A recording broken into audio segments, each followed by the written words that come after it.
So today we are looking at this idea of growth. This idea of growth. I think most of us find our way into metaphysics and find our way into unity because we want to grow. We want to evolve. We know that there's something more for us to do and to be and to have and to understand. And yet I think it is also true that sometimes when we're on this path, we might wonder, well, where are we really on this path? Where are we? What kind of, what kind of progress have we made and where are we headed? Well, we've been looking at this idea called integral spirituality. It's really associated with the author and spiritual teacher, transpersonal psychologist, Ken Wilber. Ken's written well over 20 books on all different forms of personal growth and spiritual practice.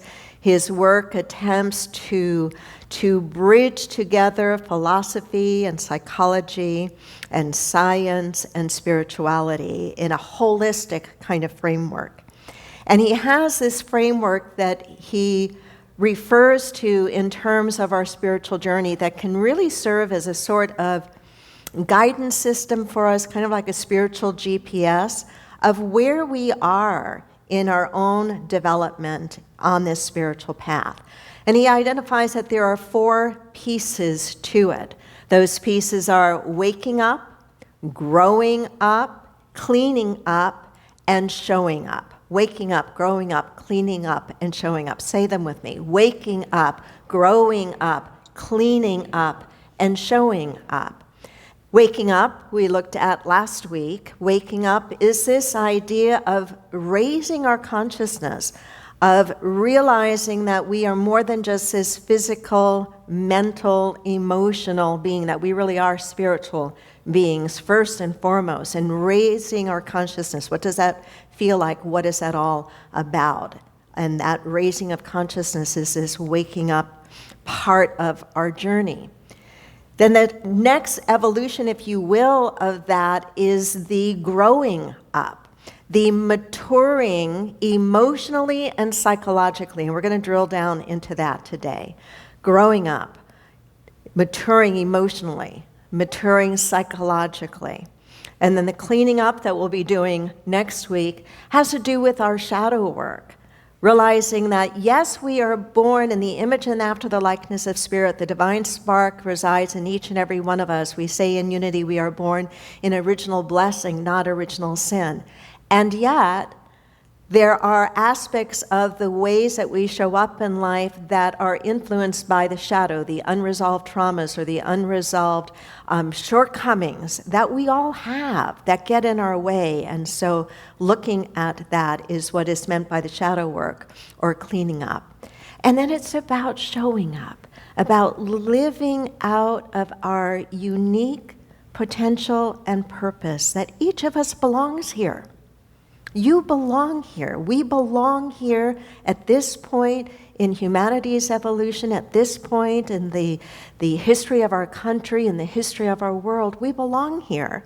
And we have something to contribute to make it better, not only for ourselves, but for others as well. So this map, if you will, of being able to see kind of where we are on this spectrum of waking up, of growing up, of cleaning up, and showing up. It's important to realize whenever we look at a model like this, that it's not this clear, distinct little boxes that once we have awakened, we are always awake. And once we have grown up, we are always showing up, growing up. And once we have done our cleaning work, our shadow work, we're done, and then we're forever showing up. It's not like that. It's not like these neat little perfect boxes. We will find that in certain areas of our life that we are awake much more consistently than in others. Just for a moment, think of some very broad categories of life. Categories like health, categories like relationship, and category like finances or abundance. If you just think about those very broad categories of life, I bet you will find that as you work with this model of waking up, of growing up, of cleaning up and showing up, that you are maybe at different places with each of those in the different areas of life. You might be much more evolved when it comes to your relationships, or much more evolved when it comes to your physical well-being, or it may be that you're much more evolved and much more mature when it comes to abundance, to resources, to finances. So we hold these models as a way to understand something about ourselves, and also as a way to help us understand one another. And the emphasis is understand, not judge.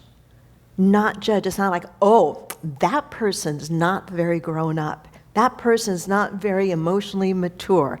Oh, that person has a lot of cleanup work to do. Never forget my minister of many years ago, Reverend Robert Stevens, using the illustration. What happens when you point the finger at somebody? Go ahead and point your finger at me, it's fine. What happens? You have 3 other fingers pointing back at you. He used to make me so mad. Actually, that's not true. I would get so mad when he would say things that really triggered something I needed to explore or to understand. And so it's not about using this roadmap against ourselves or against anybody else, but to use it in a very healthy way to deepen our understanding so that we can do better wherever we are and whatever we're working on. So we're looking today at this idea of growing up. And growing up is psychological development and emotional maturity. Psychological development and emotional maturity. We evolve through various stages. Hopefully we evolve. Hopefully we don't stay stuck. We could frame this idea of growing up as the journey from me to we. We could frame this idea of growing up as the journey from me to we. Growing up is not about getting older. We all are getting older all the time until we're not here anymore. So growing up is not about getting older. It is about getting bigger and not about weight. Getting bigger in our capacity to understand. Getting bigger in our capacity to love, to feel, to be, to embrace. So this idea of growing up is not a chronological thing at all. There are people who have lots of birthday candles on their birthday cake, lots of years under their belt, who may have a lot of growing up work to do when it comes to growing up psychologically and emotionally.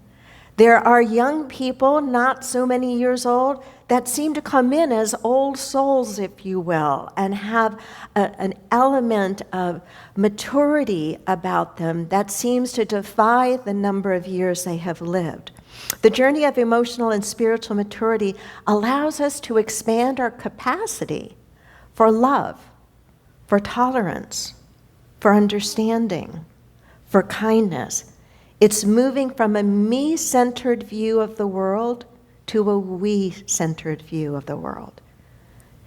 Do you think that our world would look and feel different if there were more of us who had moved more fully and consistently into a we-centered approach to the world than a me-centered approach? It would be a big, big shift, wouldn't it? So when Ken Wilber in his work writes about this idea of waking up and growing up and cleaning up and showing up, he's writing about it not just from the individual standpoint of the impact this work has to do on us individually and our immediate surroundings, but what it holds for us as a human family. That as we awaken as a human family, as we raise consciousness as a human family, and as we mature psychologically and emotionally as a human family, and then as we do our cleaning up work and as we do our showing up work, we find that culture changes. Culture changes. The way we treat each other changes. The way we treat the planet changes. The way we use our resources changes. And it changes in accordance with the evolution of the consciousness of the individuals and the groups. He writes, growing up refers to our movement through various stages of development, from egocentric to ethnocentric to world-centric and beyond. Let me repeat that. Growing up refers to our movement through the various stages of development, from egocentric to ethnocentric to world-centric and beyond. It moves us from a self-centered perspective to a more inclusive and compassionate perspective.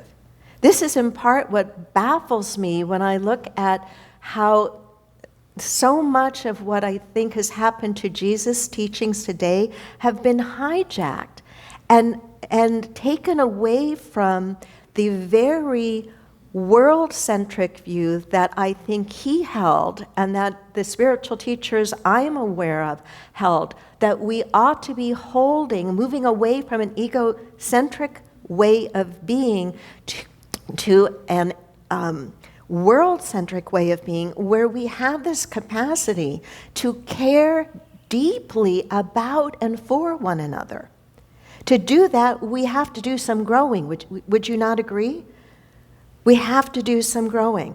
We grow physically, developmentally, from dependence as children on our parents to, hopefully, adulthood where we can care for ourselves, right? Unfortunately, it seems a lot of folks think that's the end-all and be-all. Once I can live independently all by myself, I'm done. But no. This work is about the inner work that is transformative, that moves us from lower states of consciousness to higher states of consciousness, that then inspire us to do that deeper work of growing up, to mature emotionally, to mature psychologically. Maybe a visual would help here for a moment. Imagine your life is climbing a spiritual mountain.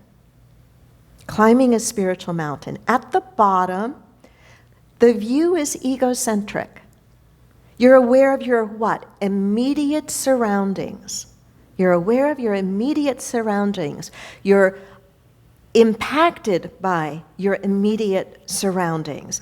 You see pretty much just yourself and just what's right around you. But as you climb, as you make some progress, for us, as we do the inner work, as we learn more about spiritual principles and concepts, as we use the spiritual tools and practices, whether it's mindfulness meditation or affirmations and denials, or we get ourselves into therapy, as we do the work, we are climbing that mountain and our perspective begins to change. I'm not going to ask you to raise your hands because it's too personal a question, but I imagine that many of us in this room have gone through some form of therapy, some form of counseling. And no matter what might have been the event that caused you to seek that kind of support and help, I bet that one of the things that happened is your perspective widened, not your head, if you relate to that. Your perspective widened. It expanded. In Wilber's explanation here, we are moving from egocentric, and as we climb that mountain and get up a little bit higher, we move to what he refers to as ethnocentric. And now we care not just about ourselves, but we care about our families. We care about our communities. And sometimes we get stuck and only go so far as to care about those who are just like us. And we get stuck there, ethnocentric. And we're seeing, I think, a great deal of that in our country today and in our world today, as people are kind of just grouping themselves ideologically around certain tribes, I'm going to call it, tribes of thinking, ways of thinking. And in this isolation, we're causing friction and separation that doesn't have to exist. And in order for us to bring forth a better world for ourselves and for for all that we care about, our viewing point has got to expand. And it expands from this ethnocentric view of just self, family, and tribe, however you want to define tribe, to what we might call world-centric or complete all-centric, meaning that now, as I'm at the peak of the mountain, when you're at the peak of the mountain, you can look what? 360 degrees all around. You've grown. There's an expansive view. And out of that expansive view, I think one of the things that starts to happen is our heart starts to open a lot more. We begin to really understand more deeply that we are one. That we are one. That there's just one of us here. And that when we fully step into that awareness, we can't help but change the way we treat one another.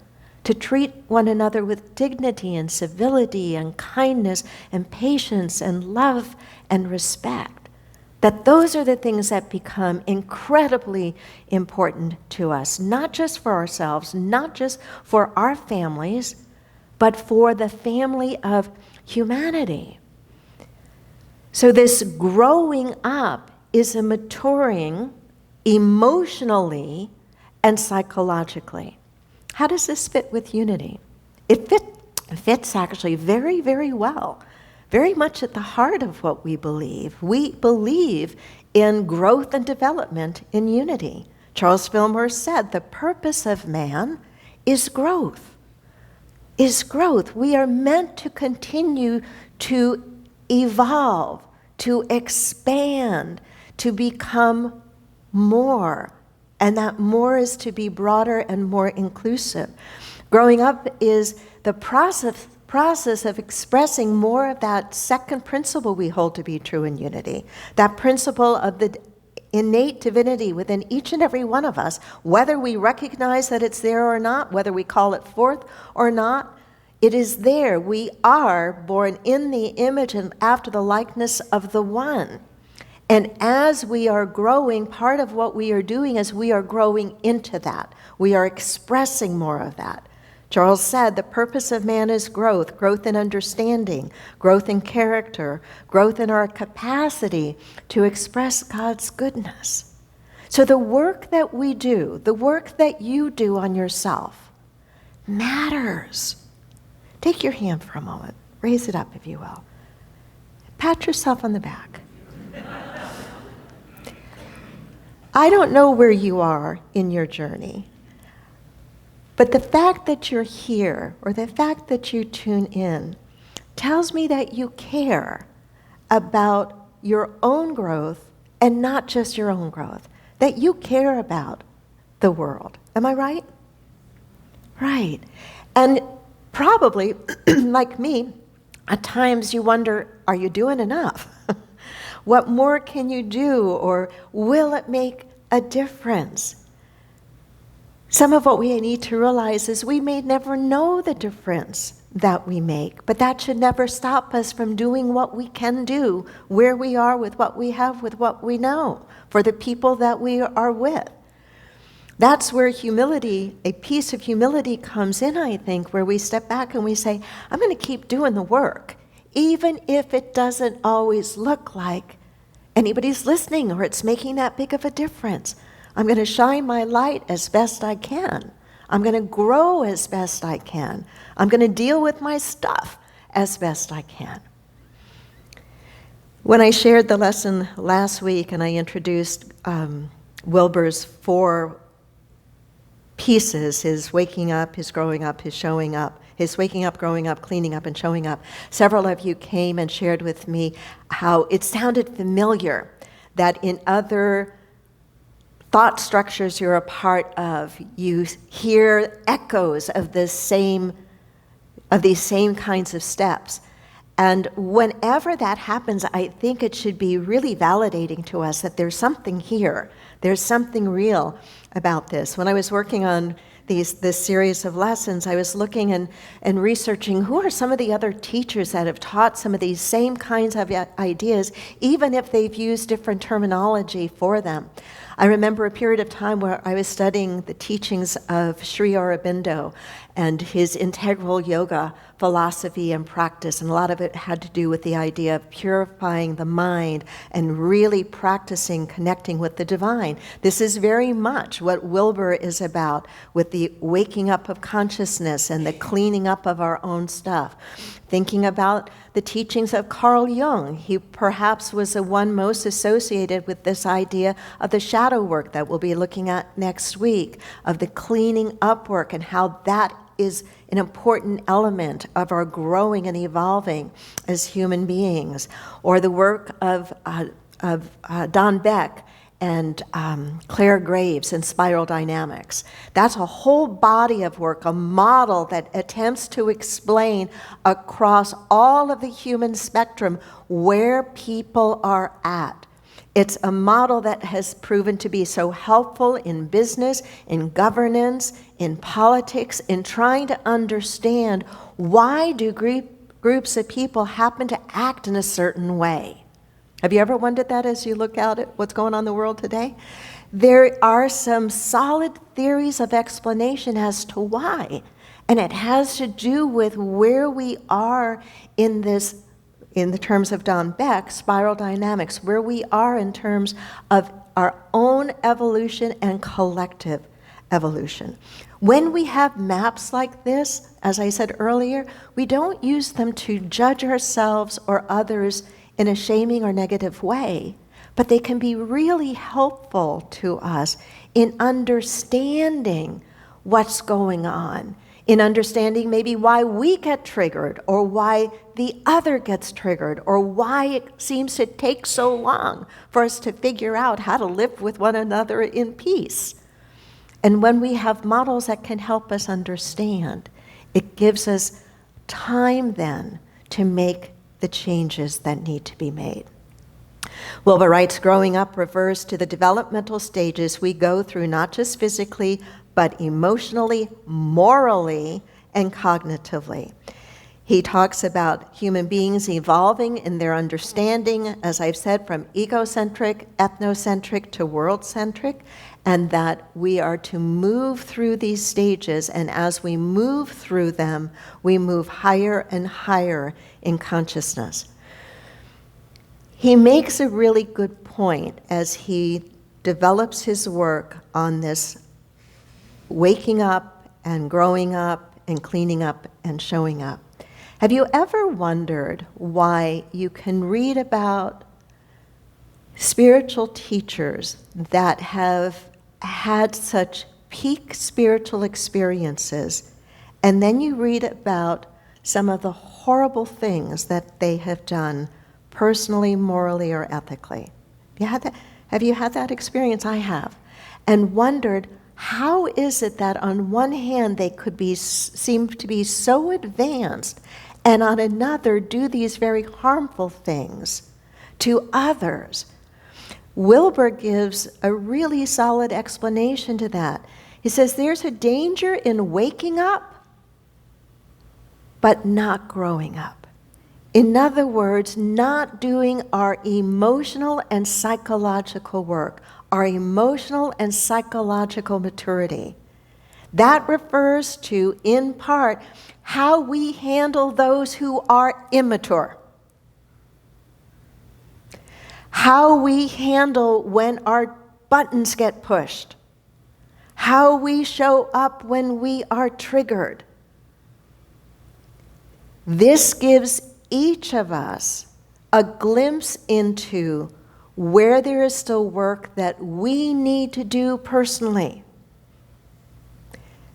Take a moment, think back. Is there a time in the last couple of weeks that you know that you reacted or showed up in a way that was less than fully spiritually awake?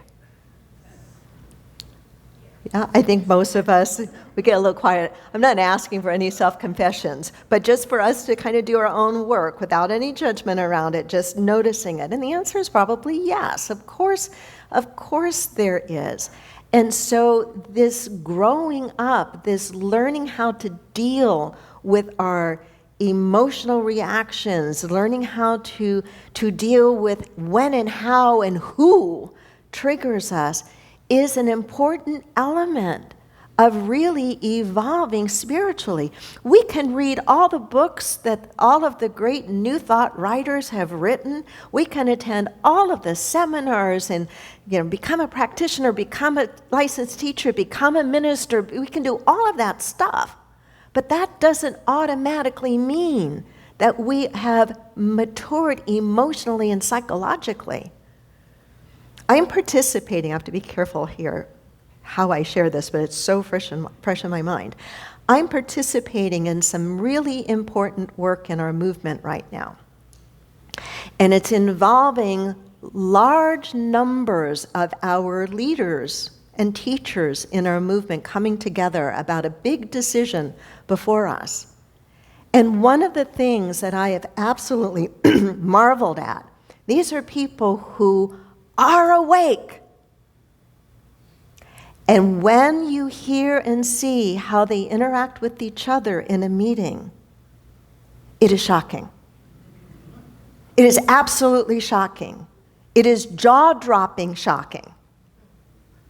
When we become passionate about a position we have or something that we really believe in, we want to watch that and see how we are and how we show up when someone or something that holds a very different point of view presents that very different point of view to us. Is this making sense? Okay. I have a visual when I talk about this idea of the growing up and the maturing emotionally and psychologically. And it's something that I learned from a personal growth teacher. I'm forgetting his name right now, and I'm sorry that I'm forgetting it. But he talked about this idea of us being responsible for our emotional wake. Being responsible for our emotional wake. And he used the visual. This is a person who used to do a lot of boating out here in Coronado.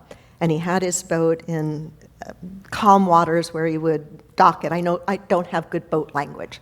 So he would dock his boat, and when he would take his boat out of, I think it was a Coronado case, he said when he would take his boat out, there was a sign about the speed limit for how fast he would go, that you were the person driving the boat, if that's the right way of saying it, was responsible for any damage that the boat did from the wake that it left behind if it moved too fast. Can you get a visual for that?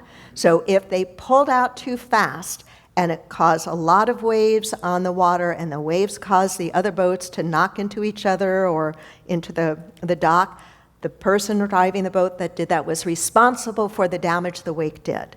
And this teacher used to use it as an example of us being responsible and accountable for the emotional wake we leave behind. Isn't that a powerful visual? To me, that is one of the most crystal clear ways of looking at this idea of growing up psychologically and emotionally. That we realize that sometimes we leave a wake of destruction behind us by the way we talk to one another or the actions we take. And on the flip side of that, we can be the kind of people that leave a wake of peace and calm behind us. And this idea, I think, of what Wilber is teaching of growing up is, first of all, realizing that we do have a wake that we leave behind us all the time.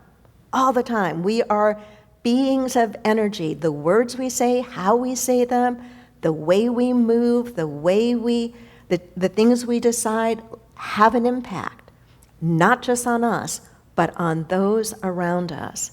And that growing up is recognizing that we have that wake, being responsible to it, owning it, and then, as we're going to get into next week, if we're leaving a lot of damage behind us, making sure we're doing our cleaning up work. So I hope that just having this kind of map of language is helpful to you. To be looking at yourself with eyes of gentleness and compassion as you do what is yours to do in the world, of asking yourself, how am I showing up here? Where am I on this spectrum of growth here? Am I showing up with an egocentric point of view where it's really just about me? That's what my first and foremost thought is. Am I showing up with more of an ethnocentric where at least it's not just about me, but it's about a wider swath of humanity? Or am I doing my best to step into this bigger, broader, more expansive way of being that really tries to include the all? Namaste.